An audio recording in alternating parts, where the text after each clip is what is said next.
Alright, guys. This week's episode, Mock Draft Monday, we're going to be doing ESPN Standard. It's what most people do. Get that one out of the way. Probably do another one of these. But 10-team league, we're going to be drafting the 7th spot, as you can see here. 1 quarterback, 2 running back, 2 wide receivers, tight end, flex spot, kicker defense, and the bench. So, start the mock draft. And let's see what they start with. Alright. So Le'Veon, Gurley, AP are off the board. Brown, Julio, Dell. Obviously, those people would have been nice. But at this spot, we're not taking quarterback till later. We're not going to take a running back at this spot. And these running backs that we have here, definitely not worth the first-round pick, in my opinion. So we're going to go to my overall best wide receiver at this spot, and that'd be DeAndre Hopkins. Draft him. And then we should be getting a pick right around the corner of the draft here. Just missed Allen Robinson, which I really would have liked. So now we look. They took Gronk. Jordy's available. We got Alshon Jeffrey, Evans. These are the running backs. In this spot, I would say our best bet is Charles, or that's probably it. Charles or Jordy, but I'm really not sure how Jordy's going to be coming back off the injury. So at this spot, we're going to take Jamal Charles, probably the safest pick, even though he's injury prone, at this spot. 3rd round coming around here. And again, we're going to be waiting on quarterbacks until probably like the very later rounds, waiting on tight ends. So these first rounds are all running backs and wide receivers. Best running back I see here would probably be Forte or Ingram or Hyde. Hyde could be good. But I really don't like taking the running backs at this spot. If you want to learn more about that, look at the RB0 strategy video I have. Best wide receiver I see right now, don't like Demaryius this year. Not super high on Cooks. I'd say Cobb, Hilton, and Amari are probably the ones I would look at. But I think at this spot, I'd go T.Y. I think Luck's going to have a bounce back year. So we're going to draft T.Y. Hilton. See our team right here is right now Charles, Hopkins, and Hilton. Like that core. Next, just a few taken off the board at this point because we have we're at the later pick. So still have Randall Cobb we could take. We could go Hyde. We could go Forte. But I think I'm going to stick with Cobb. I like stacking out my wide receivers. I think he's a pretty safe option returning to the number 2, not the number 1. So that fills up the flex. So we don't really want to take a wide receiver here unless there's a really good one available. And there's some okay ones, but they've definitely dropped off. So we're going to be looking at running back at this spot. And I would say the best one right now is either Dion Lewis or Jeremy Hill. Maybe Jeremy Langford. But I don't really see anyone else. So we're going to go with Hill with this one. Maybe he'll have a bounce back year. And he didn't even do that terrible last year. He had a lot of touchdowns. So definitely not as bad as some people were making it out to be. So we've now filled up our running backs, wide receivers, and flex spot. We're still not going to touch quarterback.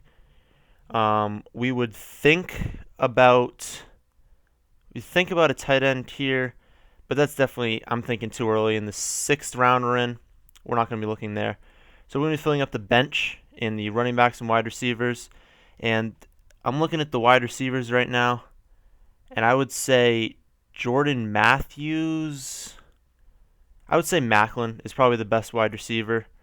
I'm leaning towards Lewis, and I feel like if he's available in the next round, I would take him, especially being a Patriots fan. We're going to take Macklin here in the 6th. Hopefully Lewis is available. Still hasn't gone. And he is available. So we're definitely going to take Dion Lewis as a backup running back. Next pick, who do we have? Blake's still available for quarterbacks. But we're in the 8th round. I really don't like taking quarterbacks very high.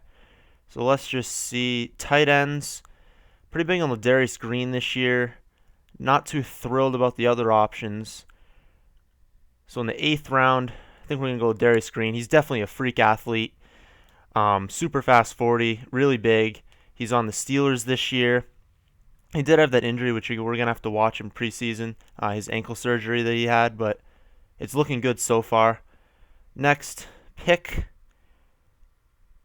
Tevin Coleman, I think is going to be our pick here. I like Tevin Coleman this year. I think he could take the starting job back from Devontae Freeman, and that's why we're going to be taking him at this spot. Okay, 10, I think we can take a quarterback. I'm going to lean towards Brady. Even with the 4-game suspension, I don't see how he could still be available in the 10th round.